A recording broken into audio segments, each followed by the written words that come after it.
أشهد أن محمدا رسول الله حي على الصلاة حي على الصلاة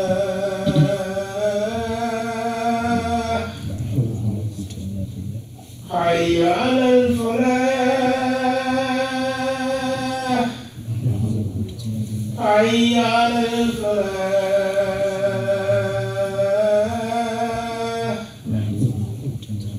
الله أكبر الله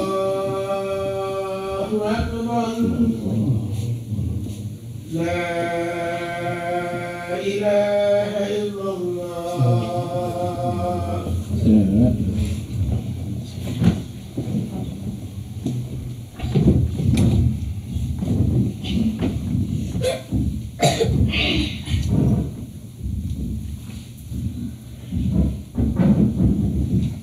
الحمد لله نحمده ونستعينه ونستغفره ونتوب إليه ونتوكل عليه ونعوذ بالله من شرور أنفسنا ومن سيئات أعمالنا من يهده الله فلا مضل له ومن يضلله فلا هادي له ونشهد أن لا إله إلا الله وحده لا شريك له ونشهد أن محمدا عبده ورسوله. أما بعد, all praise is due to Allah subhanahu wa ta'ala.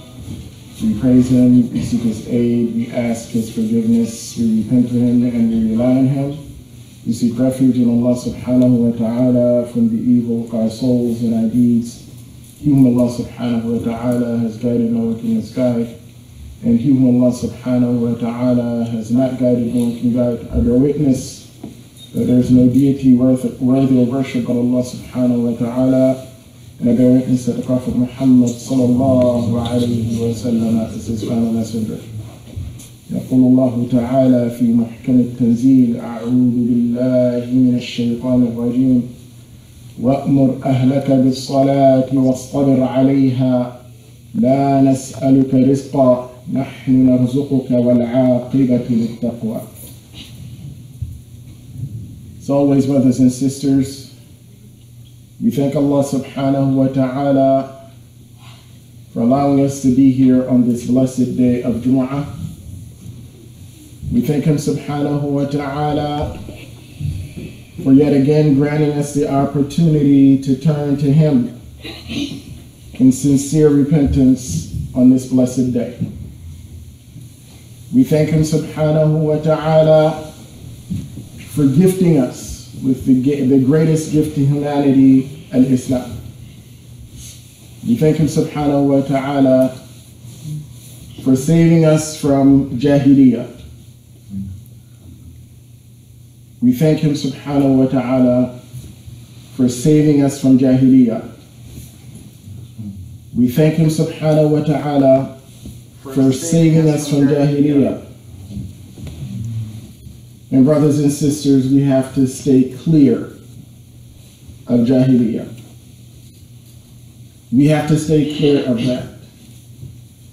We have to stay clear of those mannerisms that are rooted in Jahiliyyah. The mentality that is rooted in Jahiliyyah and ignorance. Because Allah subhanahu wa ta'ala has truly blessed you. He has truly blessed you, and He has honored you. Recognize that Allah subhanahu wa ta'ala has blessed you. Demonstrate that you are grateful to Him for all of His blessings by submitting to Him subhanahu wa ta'ala. On this blessed day, brothers and sisters, I wanted to have a conversation with you regarding the importance of establishing spiritual norms in our homes. And I chose this verse from Surah Taha, which is Surah 20, verse 36, in which Allah subhanahu wa ta'ala says, speaking to Muhammad sallallahu alayhi wa sallam, said, order your family to pray and pray steadfastly yourself. We are not asking you to give us provisions. we provide for you, and the rewards of the hereafter belong to the devout. This is Allah subhanahu wa ta'ala speaking to Muhammad sallallahu alayhi wa sallam, ordering him to establish these spiritual norms in his home, amongst his family. And he used salah. He used salah. This here is not restricted to salah. However, salah is the foundation.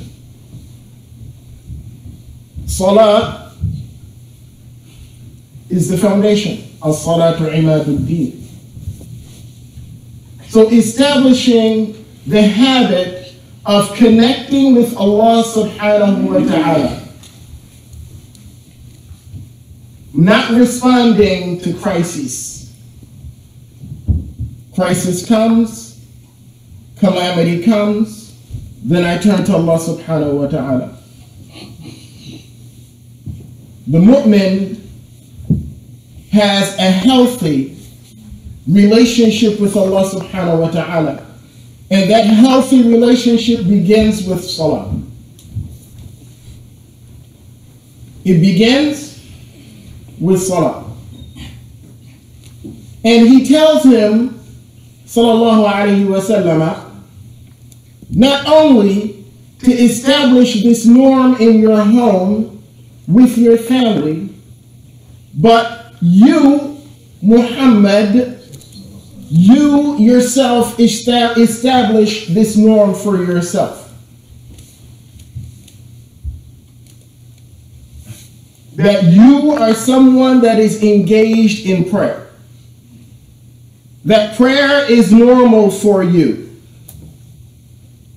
That your relationship with Allah subhanahu wa ta'ala is secure because you are in constant contact with Him subhanahu wa ta'ala.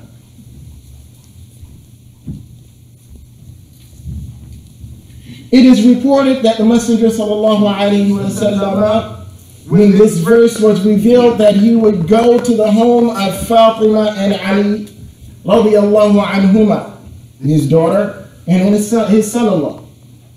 And he would, when it was time for prayer, he would proclaim to them, as-salah, as-salah.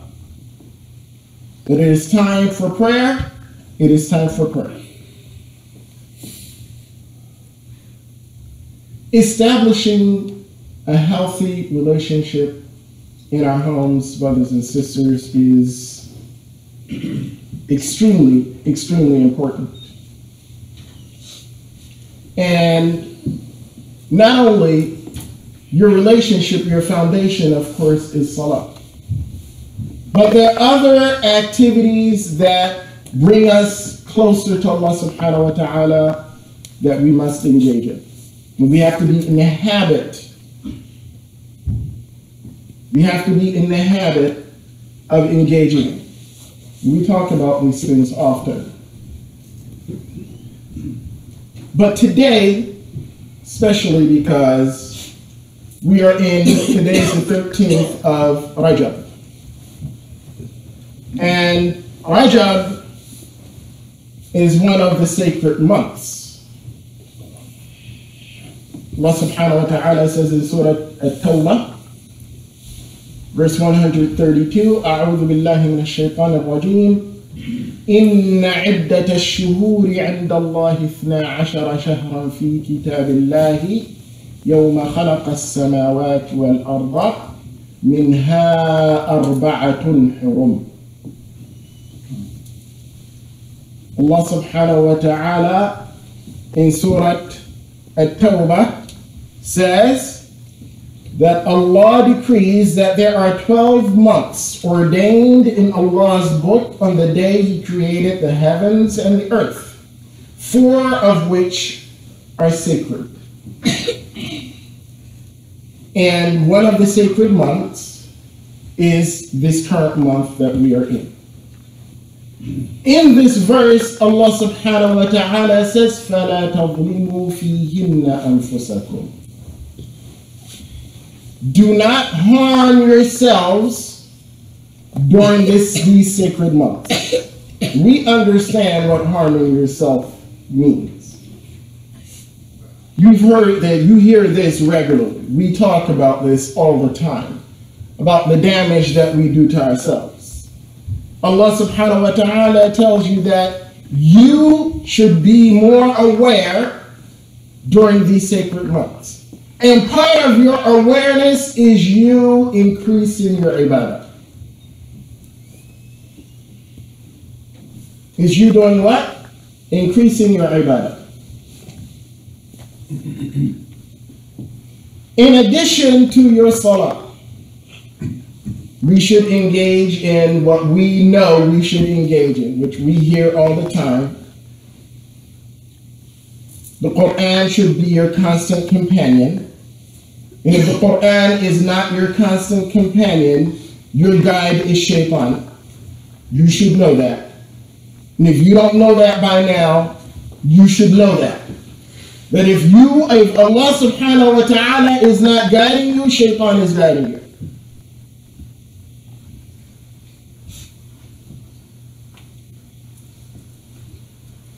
Engage with Allah's words.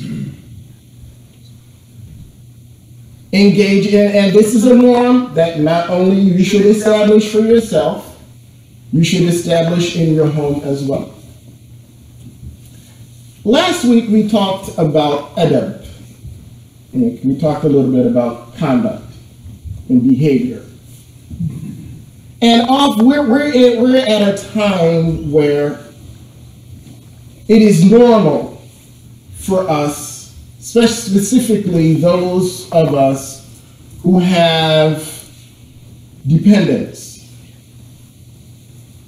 We do everything in our power to provide them with stuff. We refer to that stuff as comforts. And often, that act of providing comfort is imbalanced. Meaning, we do everything in our power. So, we give them everything. All right? And what they need most, we won't give it to them. What's most important is what we're talking about right now. So I'm making sure that my kids have the console, they have the cell phone, they have the this, they have the that, they have this experience, they have that experience. We do all of these things. And all of these things are important. I'm not saying that cell phone is important. But all of these things are important. But what's most important is their relationship with Allah subhanahu wa ta'ala. See, we open doors for them. You give them a cell phone, they have a door to that other world. And we open that door for them. There you go. You need this. That's a need now. You're 8 years old. That's a need.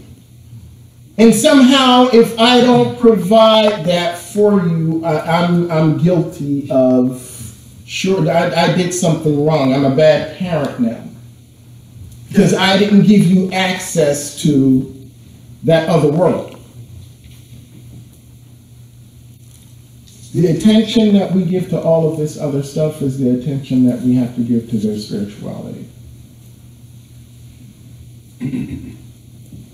Their most important relationship is not with you. Their most important relationship is with their Creator. And they have to learn this, and we have to teach this to them. Establishing these norms of salah, establishing the norm of fasting, establishing the norm of reading Quran, engaging with the Quran on a regular basis, establishing the norm of dhikr. يا أيها الذين آمنوا اذكروا الله ذكرا كثيرا وسبحوه بكرة وأصيلا. All you who believe, remember Allah subhanahu wa ta'ala often and praise Him morning and night. That's a command from Allah subhanahu wa ta'ala. These are the norms that we have to establish in our homes.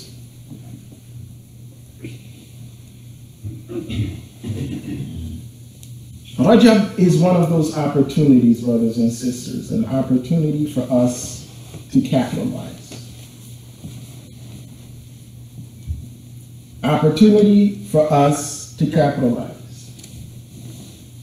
As I said, today is the 13th, so you have time to gain some added and additional reward from Allah subhanahu wa ta'ala. Not only do you, but your family has an opportunity as well.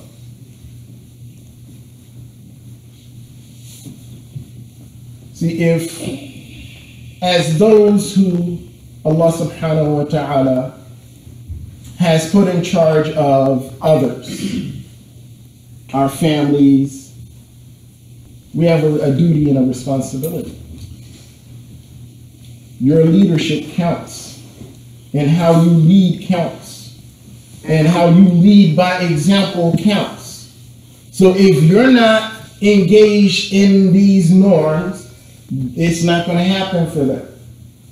Or if the zawj,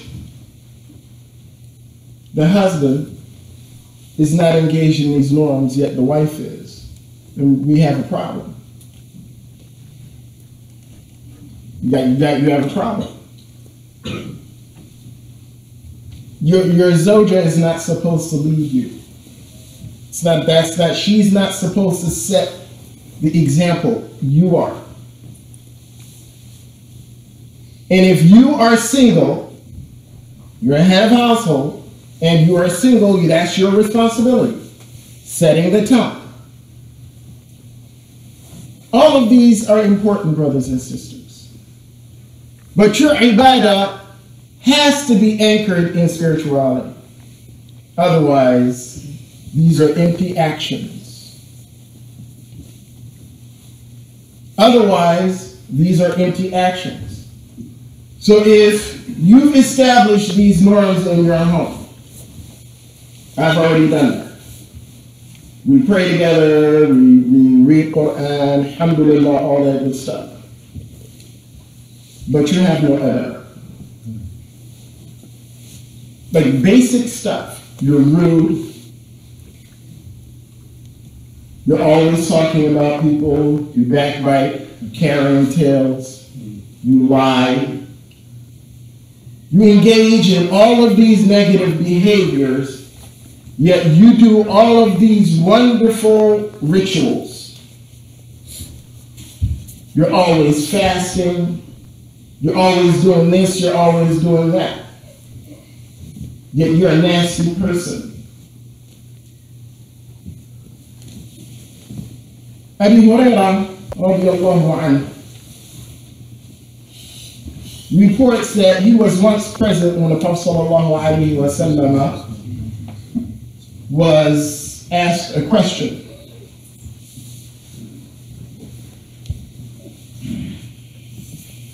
Abu Hurairah says, قيل للنبي صلى الله عليه وسلم يا رسول الله إن فلانة تقوم الليل وتصوم النهار وتفعل وتتصدق وتؤذي جيرانها بلسانها فقال رسول الله صلى الله عليه وسلم لا خير فيها هي من أهل النار.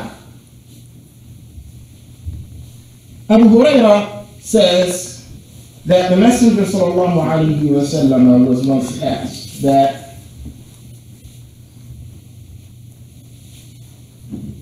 someone posed a hypothetical. Said, Fulana, a sister, engages in prayer all night. Taqumul layl, she prays all night.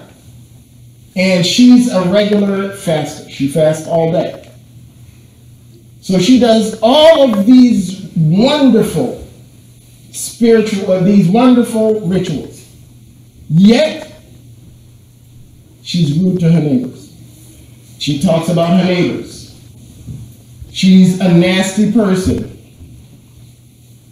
So the Messenger sallallahu alayhi wa sallam said, La khayra fiha. There's no good in this person. She is amongst the dwellers of the hellfire. I want you to reflect on this. I want you to reflect on this.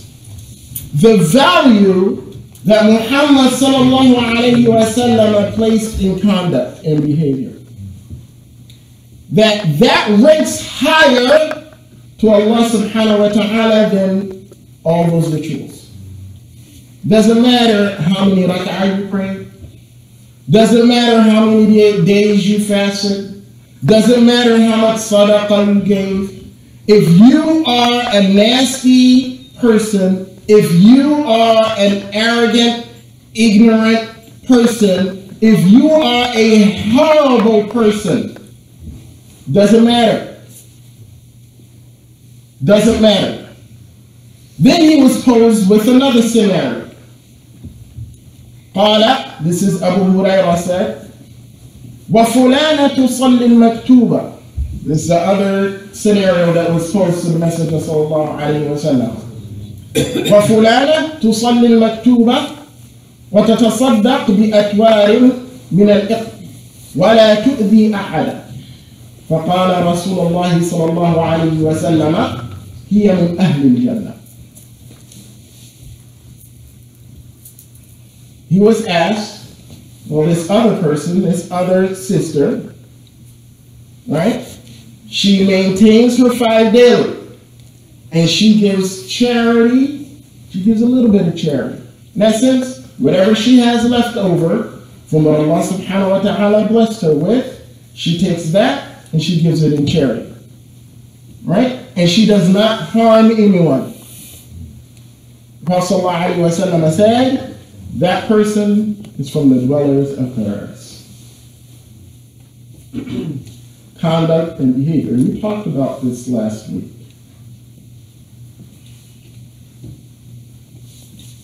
We talked about this last week.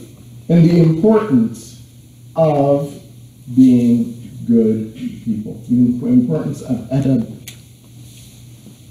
The importance of adab.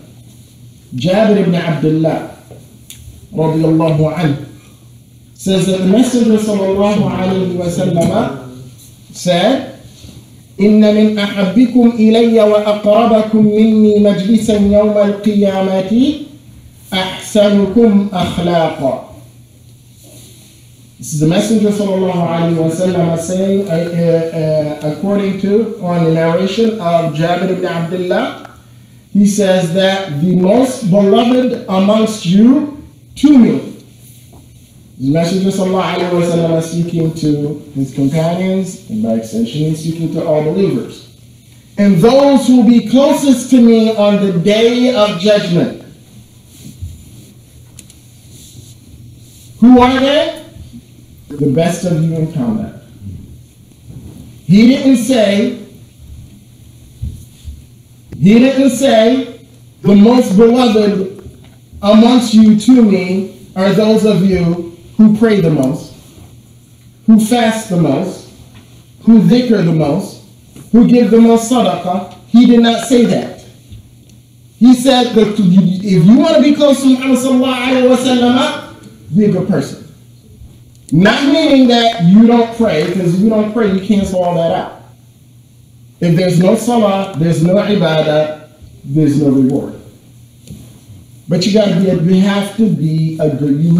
to work on being a good person. Now, after he said that, sallallahu alayhi wa sallam, he also said what?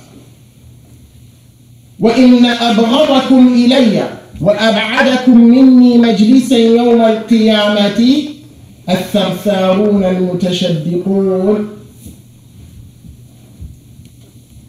He said, and the most despised of you and the most distant from me of you on the day of judgment will be those who talk too much.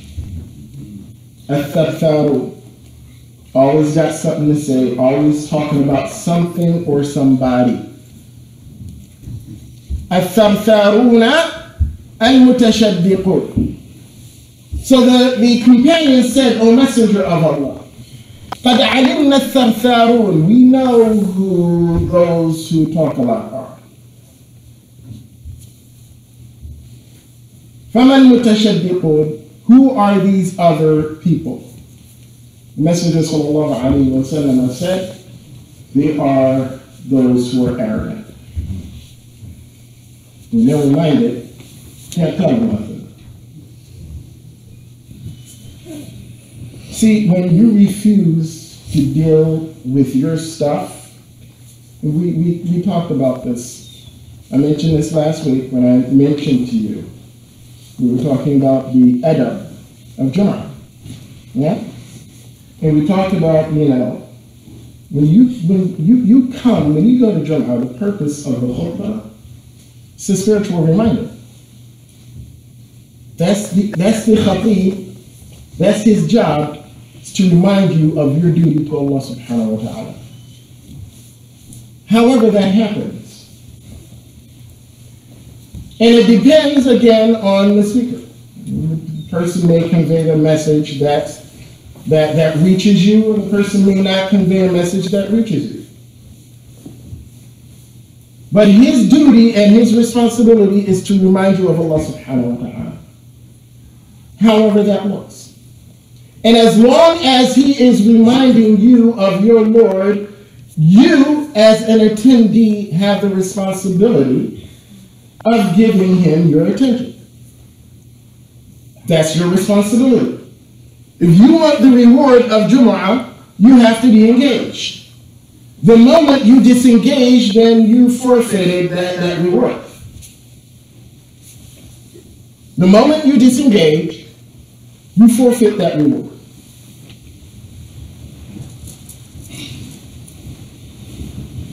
When we were talking about adab and, some of the issues that we find ourselves dealing with when we're reminded someone said something that, I don't know if I'm in agreement with.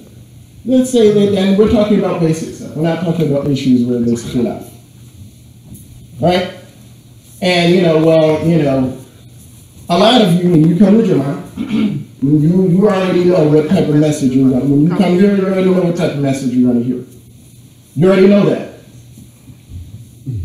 You already know that you're going to hear a conversation about you dealing with your stuff. You already know that.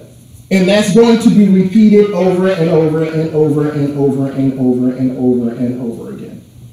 And it's repeated over and over and over and over and over again because, like everything else, your nafs needs training. See, me telling you something once is one thing. It's like working out. Those of us who are into physical fitness, you got to train your muscles. You know that training your muscles means that you got to put in the time and there's repetition. It's not that I do, 20, 25 push-ups once and I'm good. It don't work that way.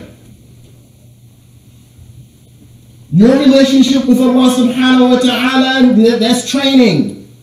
That's work. You got to put in the work.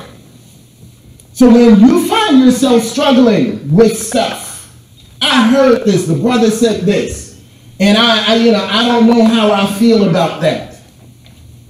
Well, if the brother was telling you the truth, then your issue is with the truth. Your issue isn't with the brother. Your issue is with the truth. You need to deal with that. You need to deal with that. How that made you feel. How did that make you feel? If you are uncomfortable, you need to deal with that discomfort. Perhaps there's something residing within you that needs your attention. Fulan, you got to work on that. It needs your attention. Don't ignore it. And don't get upset with the person that's reminding you of your duty to Allah subhanahu wa ta'ala.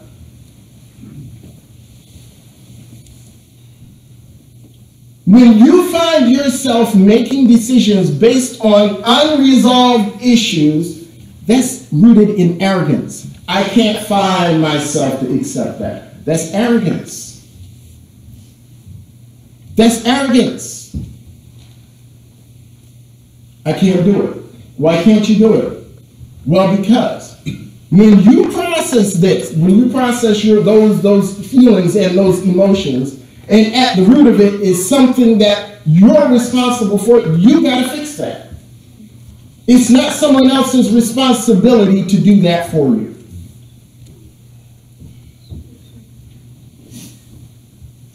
It's not their responsibility, it's your responsibility.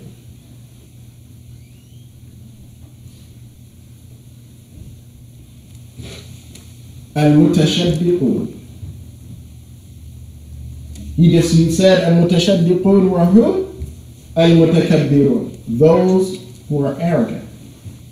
And we seek refuge in Allah subhanahu wa ta'ala from arrogance. Amen. Because as you're used to hearing, we got work to do. We all do. Speaker included. I got my stuff the same way you have yours. My challenges may differ from your challenges, but we all have our challenges. We have to be about the business of dealing with our challenges. That's a message that you should want to hear. Because if somebody's talking to you about stuff that you want to hear, but he's not telling you what you need to hear, you don't need to listen to that person. You need to hear a message that I don't want to hear that. Now, I don't want to hear that because that makes me feel uncomfortable. It makes me feel uncomfortable, then you need to deal with the discomfort. Because that person is telling me something that is good for me.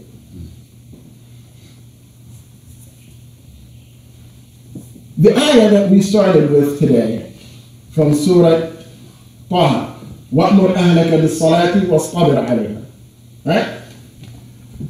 لَا نَسْأَلُكَ رِزْقًا نَحْنُ نَرْزُقُكَ وَالْعَاقِبَةُ لِلتَّقْوَى. At the end of the verse, Allah subhanahu wa ta'ala is telling Muhammad sallallahu alayhi wa sallam that the reward is for those who are conscious of Allah subhanahu wa ta'ala.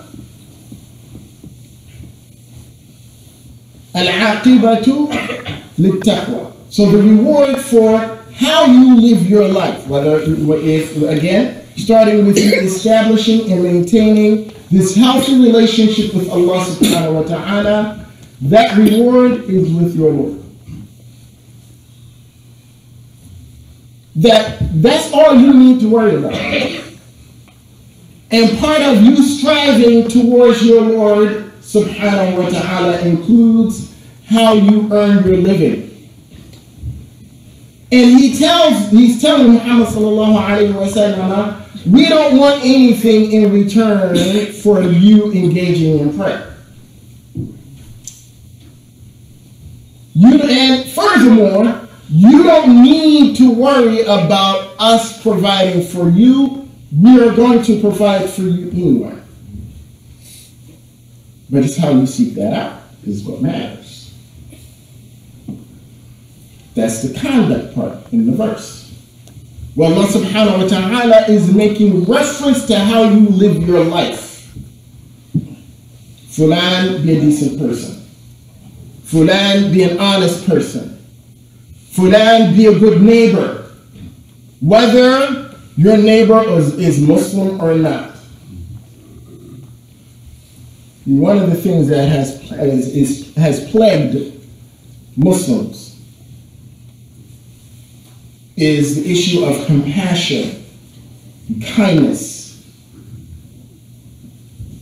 Now, the young brother that lost his life in Sacramento, right? Up until it was revealed that the brother was Muslim, you know, it's like another black man gunned down.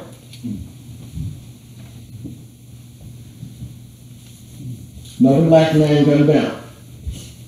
But once it was revealed that he was Muslim, there's all these du'as. I mean, I get that. He's our Muslim brother. May Allah subhanahu wa ta'ala have mercy on him. Right? Justice is a foundation of your faith. Every Friday, we end the khutbah with that verse. Whether it's me or anybody else standing here. The verse, أعوذ بالله من الشيطان الرجيم إن الله يأمر بالعدل والإحسان وإيتاء ذي القربى. That Allah subhanahu wa ta'ala commands, the first thing he said was what? Justice. There's no discrimination when it comes to justice.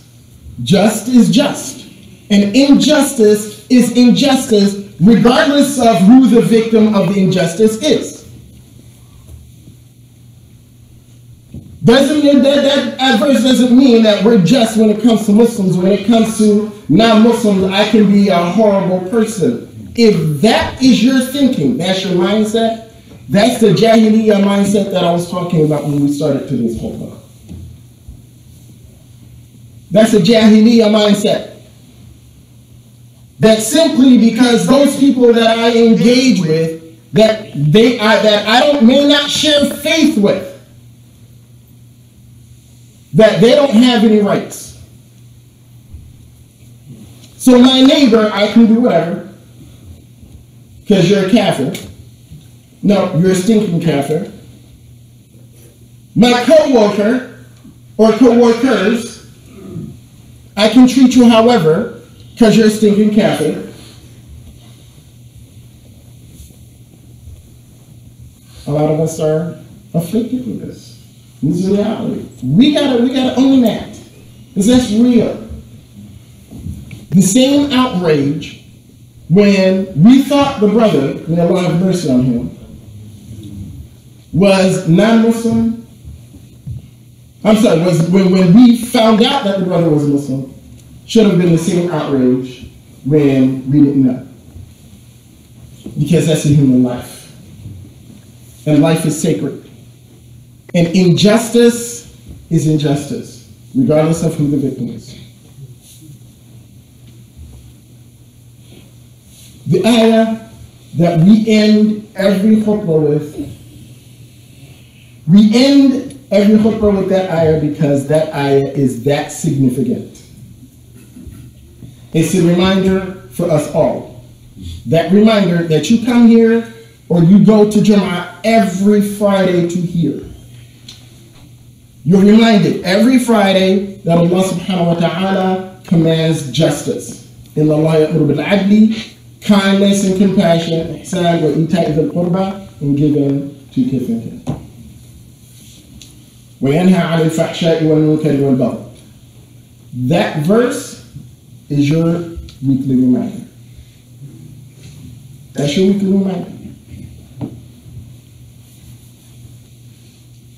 Your conduct and your behavior.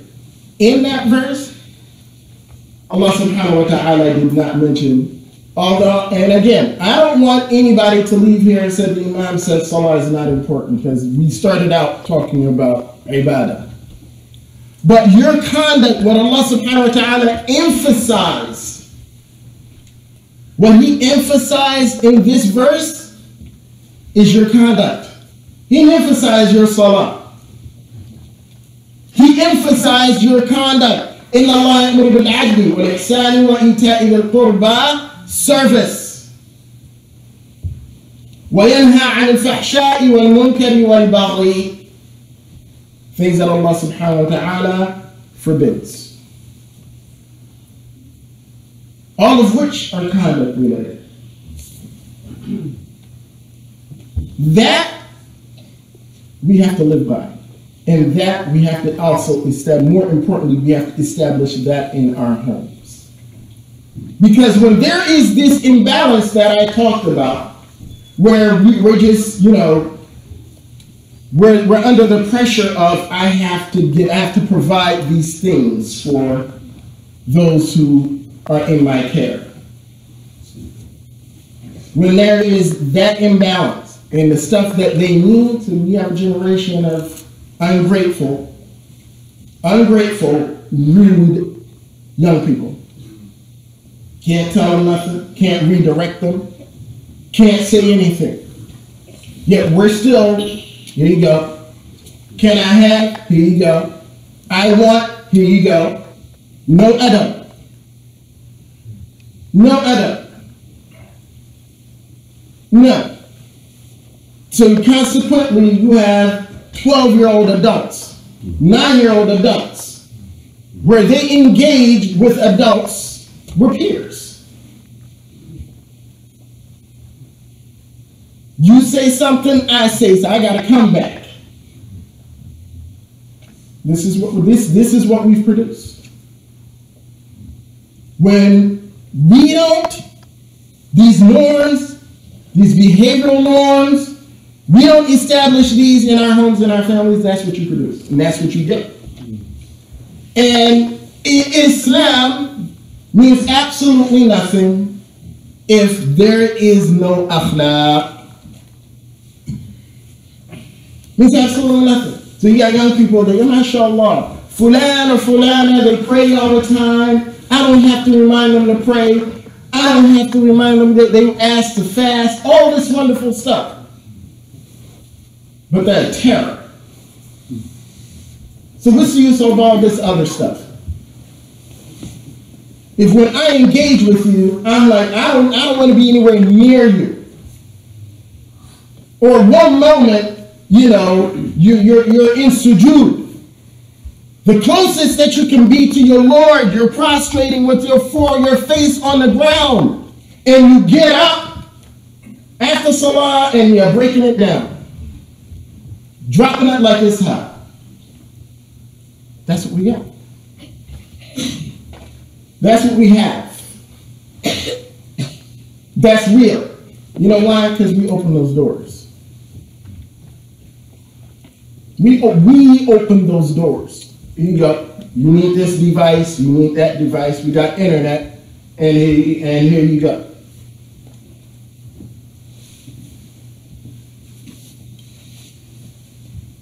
We have to demonstrate leadership. We have to demonstrate leadership.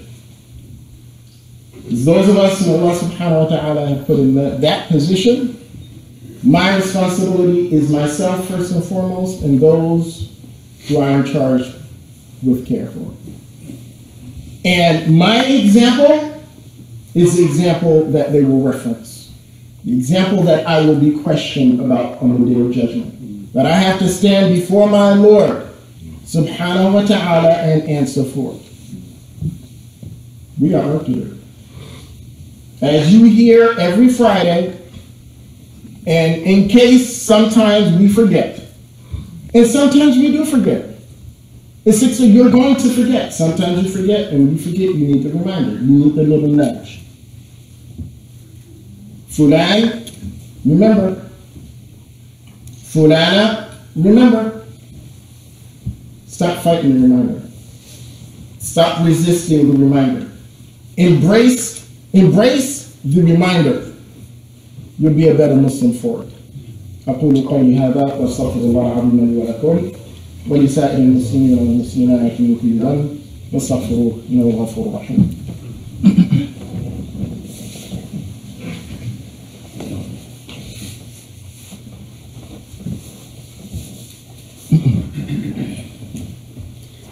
الحمد لله رب العالمين والصلاة والسلام على نبيه الكريم وبعد. Brothers and sisters, in conclusion, to remind myself first and remind you to do something that will benefit your soul on the day of judgment. And as I always remind you, plan your good. Allah subhanahu wa ta'ala says, أعوذ بالله من الشيطان الرجيم وَمَا تَفْعَلُوا مِنْ خَيْرٍ يَعْلَمُهُ اللَّهُ. Whatever good you do, Allah subhanahu wa ta'ala knows. So plan your good. Find a way to help yourself today. Find a way to do that. And I want to close today's khutbah with the following dua. Oh Allah, we seek refuge in you from anxiety and grief. Oh Allah, we seek refuge in you from weakness and laziness. Oh Allah, we seek refuge in you from cowardice and miserliness. Oh Allah, we seek refuge in you from being overwhelmed by debt and the tyranny of men. Oh Allah, we seek refuge. Oh Allah, we seek of you well-being. Oh Allah, we seek of you well-being in this world as well in the hereafter. Oh Allah, we ask of you your pardon. We ask of you well-being and continuous safety in our religion, our daily lives, our families, and our possessions. Oh Allah, cover our shame and calm down our fears. Amen. Brothers and sisters in faith,